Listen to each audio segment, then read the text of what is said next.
Bye guys. Okay, kali ni aku nak share dengan korang masak dalca rusuk. Okay, mula-mula korang rendamkan kacang dal, kemudian korang blendkan bawang putih dan juga halia. Lepas tu korang rebuskan dal yang dah kembang tadi. Masukkan bahan yang dah di blend tadi, rebuskan dia sehingga dia betul-betul kembang. Dan korang panaskan minyak, letakkan daun pandan 3 sekawan, bawang yang dah dihiris. Bila bawang dah garing, korang boleh letakkan lada boh 2 sudu. Make sure lada boh korang betul-betul garing, kemudian baru letak 2 sudu rempah kari. Bagi dia betul-betul pecah minyak, kemudian korang boleh letakkan tetel dan juga rusuk. Dan masukkan air rebusan dal tadi, bagi betul-betul masak sehingga dia empuk. Korang letak api in the medium mode, kemudian korang tutupkan periuk. Kemudian lepas 45 minit, korang boleh letakkan 2 keping asam keping dan juga tomato puri. Korang letakkan kacang dal yang blend tadi. Dan korang campakkan kentang, carrot dan juga garam, gula secukup rasa. Biarkan kentang korang empuk dalam 30 minit. Kemudian korang boleh check, make sure semua dah lembut. And last kali korang boleh campakkan kacang panjang. Gaul-gaul dah siap, dah boleh hidang. Okey, sementara tu kita masak roti prata. Kita makan dal kita dengan prata. Ni aku gunakan prata instant lah,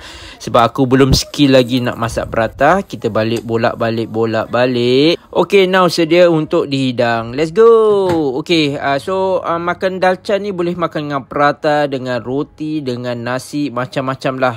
Ikut terpulang korang mana yang selera korang nak lah. Pada aku makan dengan prata ni pun dah best lah. Tapi dalca dia ada macam-macam lah. Kalau korang nak dalca kosong, korang nak dalca letak kambing pun boleh. Alright, so terpulang pada korang. Korang boleh bolak-balik rempah ataupun resepi yang dah ada. Makan dengan biryani yang sikit hari aku buat tu pun memang best. Ni dia. Okay, so ini saja yang aku boleh kongsi dengan korang. Selamat mencuba and insyaAllah see you in the next video. Okay, bye.